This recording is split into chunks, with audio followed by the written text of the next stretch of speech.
Hello बच्चों, आज हम सीखेंगे हिंदी। हिंदी में देखेंगे आज हम हमारी पहली कविता। कविता का शीर्षक है कौन। बच्चों, क्या कभी आपने सोचा है कि मनुष्य ने कौन कौन सी चीज़ें बनाई हैं इस दुनिया में। तो मनुष्य ने बड़े बड़े यंत्र, ऊंची ऊंची इमारतें, शहरों, घरों और भी ऐसी कई चीज़ है जो मनुष्य ने बनाई है।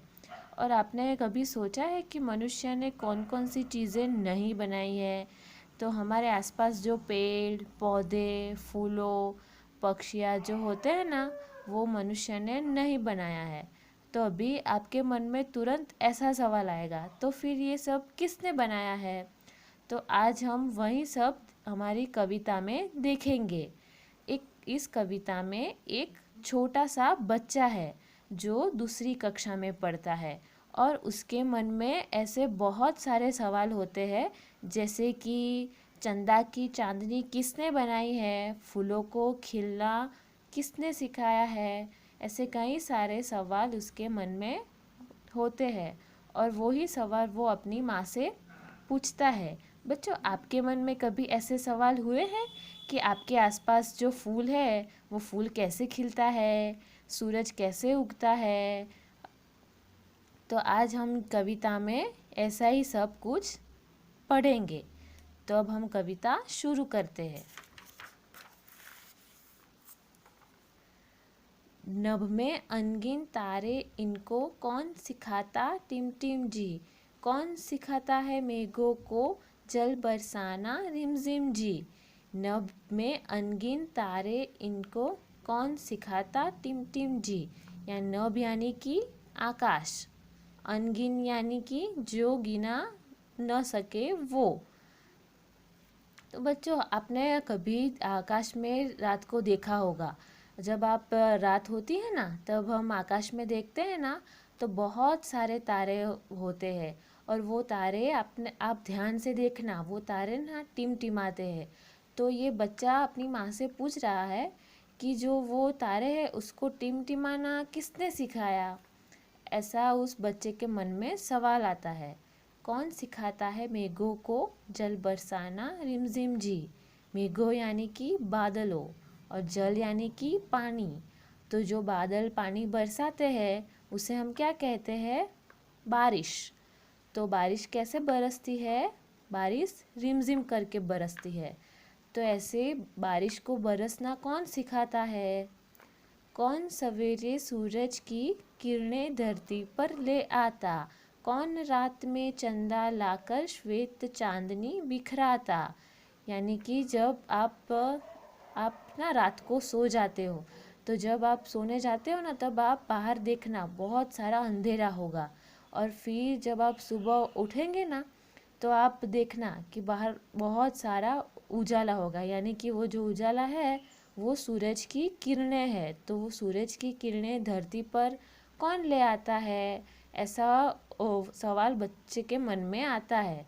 कौन रात में चंदा लाकर श्वेत चांदनी बिखराता। श्वेत यानी कि सफ़ेद।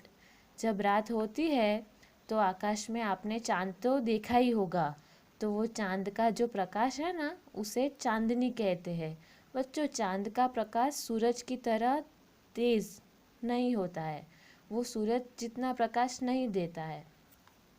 कौन सिखाता है चिड़ियों को चींची का यह गीत मधुर। कौन सिखाता है अंबर में इनको उड़ना फुर फुर फुर। यानी कि कौन सिखाता है चिड़ियों को चींची का यह गीत मधुर। आपने बहुत सारे पक्षी देखे होंगे, जैसे कि चिड़िया, कौवा, कोयल, मोर। तो उन सभी पक्षियों की आवाज़ अलग अलग होती है। जैसे कि चिड़िया चींची करके बोलती है, कौवा काव काव करके बोलता है।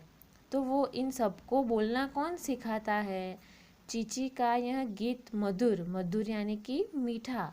तो चिड़िया को ऐसा चींची का मीठा गीत कौन सिखाता है। कौन सिखाता है अंबर में इनको उड़ना फुर फुर फुर। अंबर यानी कि आकाश।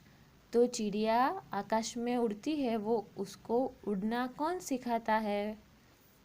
ऐसे कई ऐसे सवाल बच्चे के मन में आ रहे हैं। कौन सिखाता है फूलों को कांटों में खिल खिल जाना?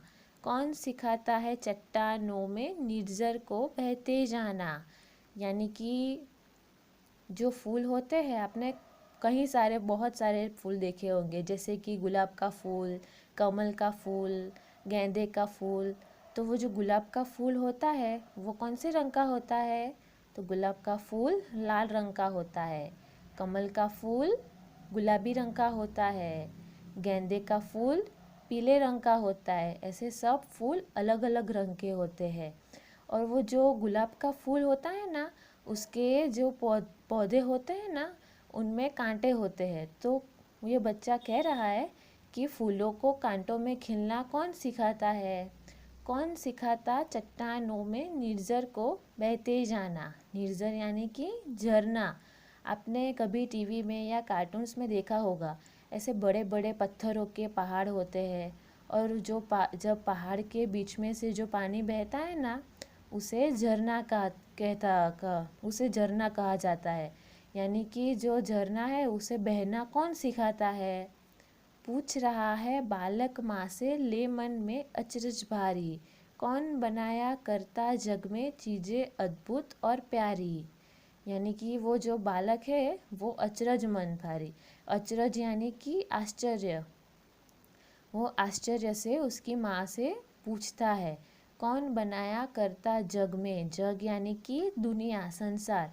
तो संसार में ऐसी अद्भुत और प्यारी चीज़ें कौन बनाया करता है? प्रश्न सुने सुत के माँ बोली, सब कुदरत की माया है, सचमुच न्यारा भाग्य हमारा, यह सुंदर जग पाया है। प्रश्न सुने सूत के माँ बोली। सूत यानी कि बेटा, कुदरत यानी कि प्रकृति, और माया यानी कि चमत्कार। तो बच्चे का प्रश्न सुनकर माँ ने जवाब दिया कि ये सब कुदरत का चमत्कार है, प्रकृति का चमत्कार है। सचमुच न्यारा भाग्य हमारा, यह सुंदर जग पाया है। यह न्यारा यानी कि अनोखा, यानी कि हमारा भाग्य अनोखा है कि हमने इस सुंदर जग में जन्म लिया है। हमारे आसपास ऐसी सब सुंदर चीज़ें हैं, यानी कि हम लकी है कि हम इस दुनिया में जन्मे हैं। और बच्चों, ये जो कुदरत की चीज़ें हैं ना, पेड़ पौधे, इन सब को हमें नुकसान नहीं पहुंचाना चाहिए। हमें कुदरत का आभार मानना चाहिए। तो यहाँ पर हमारी कविता ख़त्म होती है। Thank you.